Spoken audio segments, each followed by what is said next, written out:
Hello students. Through this video, we are going to do a quick recap of the first lesson, our environment, that we have already discussed in detail. Now, the term environment has been taken from the word environer, which means neighborhood. Therefore, the term environment includes all those components and elements which are around us, which surround us, and which directly or indirectly influence our lives. We know that our earth provides an environment worth living for us, and that is why it is also called the blue planet. Let us find out why. It is because of the following reasons: its optimum temperature, that it is neither too cold nor it is too hot. Then, the presence of oxygen in it. The air that we breathe in contains an amount of oxygen, and that is given to us by the plants. The third factor available on the earth is availability of water. Yes, a very important domain that is found on earth, which is water. And land, of course, which provides us lots of productivity through which we can grow trees and have our food. Thus, biosphere, which is the narrow zone of interaction of all human beings, serves us a place on the earth to live. When we talk about the components of environment, it includes natural and man-made components.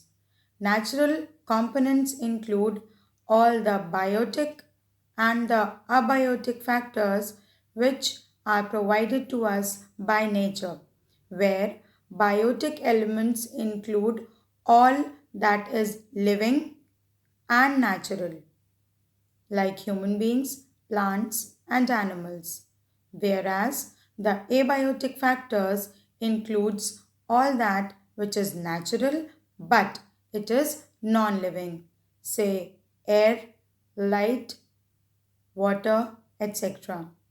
And when we talk about the man-made components of environment, it includes the houses, infrastructure, economy, cultural society, etc. All that is man-made and includes to be a part of our environment. The next term we'll discuss is ecosystem. Now, ecosystem includes all that, all those elements of our environment which are near us and which put a direct influence on human life.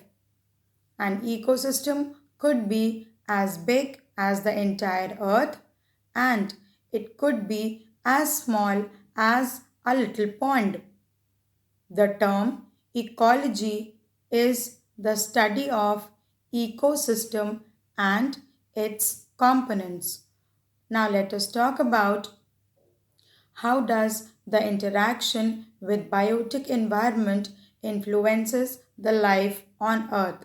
For this, you can refer to figure 1.4 of your books for details. We know that the biotic environments includes the producers and the consumers type. The producers, which are also called the autotrophs, include plants, which can produce their own food in the presence of sunlight, air, and water under the process of photosynthesis. When we talk about consumers, the consumers will include all the herbivores, carnivores, omnivores, scavengers, and microorganisms which depend on plants for their food. The consumers are also called heterotrophs. So all the consumers depend upon plants or the producers for their food. When one element gives energy to the other and in return the other one is eaten by or used by another variety of consumers, it makes up a complex chain. And this chain of interdependence is known as the food chain. A more complex food chain will be termed as a food web. Let us talk about the dynamic environment. What do you mean by the word dynamic? Yes, the word dynamic means all that is constantly changing. We know human beings are also a result of evolution on earth. Evolution means development of new species on the earth, and extinction means removal of those species from earth which could not survive the changing temperature. Therefore, every day we see certain species of life come to extinction on the earth and certain new species come on the earth. What if human beings live a balanced life on earth? If human beings live a balanced life on earth, they can use the resources available on the earth for a longer period.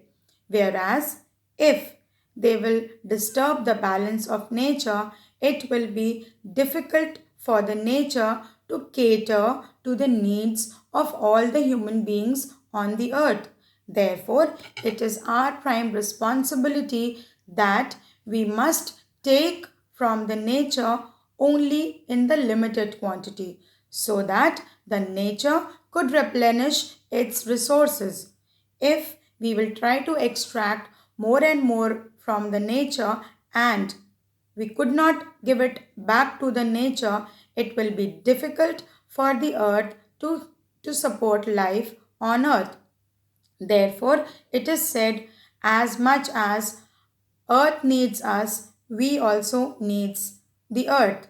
So, we must try to maintain a balance between giving and taking of the resources on the earth.